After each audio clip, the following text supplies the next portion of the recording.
Bonjour à toutes et à tous. Allez, aujourd'hui, on soulève le capot des objets connectés. On va aller voir ensemble ce qui se cache à l'intérieur et ce qui les fait vraiment fonctionner. Mais alors, avant de se lancer dans des détails super techniques, commençons par une question toute simple. Qu'est-ce qu'il y a vraiment dans un thermostat, une montre ou même une ampoule qu'on dit intelligente?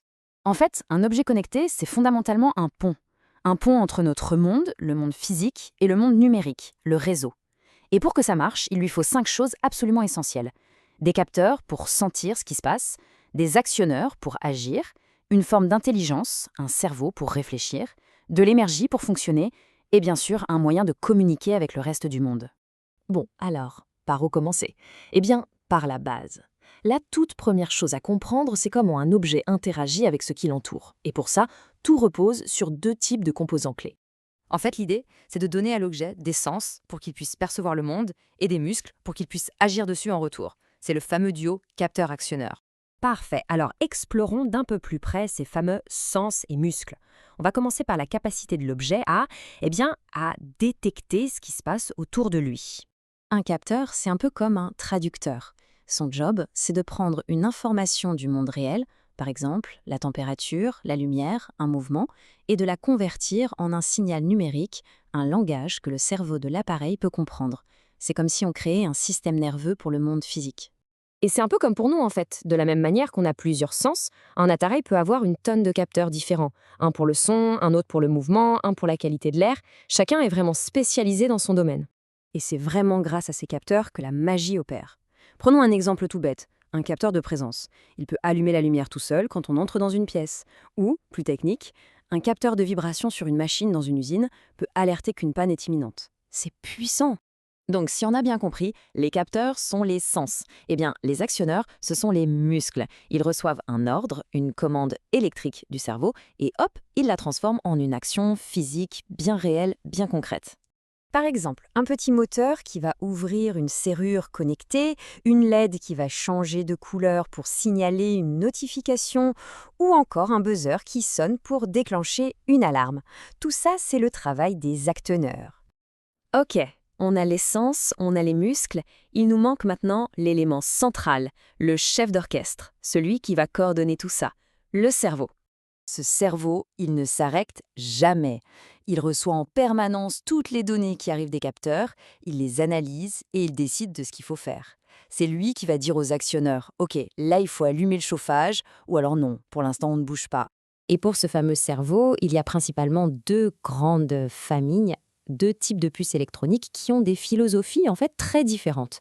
C'est un peu le match microcontrôleur contre microprocesseur. Alors pour faire simple, le microcontrôleur, c'est un peu le couteau suisse de l'électronique. Tout est déjà intégré sur une seule puce et il est parfait pour une tâche précise et répétitive. Le microprocesseur, lui, c'est plutôt le moteur d'une voiture.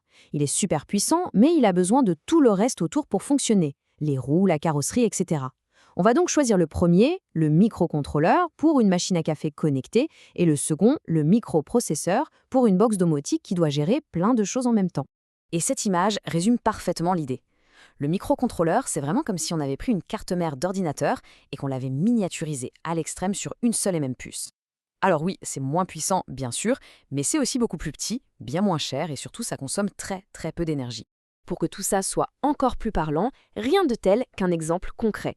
Et l'exemple le plus célèbre de plateforme qui utilise un microcontrôleur, c'est Arduino. Ce qui est absolument génial avec Arduino, c'est que cette plateforme a complètement démocratisé l'électronique. Avant, il fallait être ingénieur, maintenant, plus besoin. Tout le monde peut commencer à créer ses propres objets connectés. Ça, c'est la carte la plus connue, l'Arduino Uno. On voit très bien toutes les petites broches, tous les connecteurs où on peut venir brancher super facilement des capteurs, des moteurs, des LED et bien sûr l'alimentation. Tout est fait pour que ce soit simple et accessible. Mais la vraie force d'Arduino, c'est sa modularité. On peut lui ajouter des sortes de super pouvoirs grâce à des cartes d'extension spéciales. Ça s'appelle des shields. Regardez, c'est un peu comme des briques de Lego. On peut les empiler les unes sur les autres pour ajouter des fonctionnalités. On veut une connexion Wi-Fi, on ajoute un shield Wi-Fi. On veut un GPS, on ajoute un shield de GPS. Un écran, le contrôle de moteur, les possibilités sont quasiment infinies. Et le plus fou, c'est que même la programmation d'un Arduino est étonnamment simple. Tout repose sur 2 blocs principaux. La fonction setup qui se lance une seule fois au démarrage pour tout mettre en place et la fonction loop, la boucle, qui est le cœur du programme. Elle tourne en boucle sans jamais s'arrêter pour lire ce que disent les capteurs et commander les actionneurs. Voilà, on a vu les briques de base, des sens pour percevoir, des muscles pour agir et un cerveau pour tout contrôler. Alors la vraie question à se poser maintenant, c'est quel objet de notre quotidien pourrait bien, à son tour, devenir intelligent ?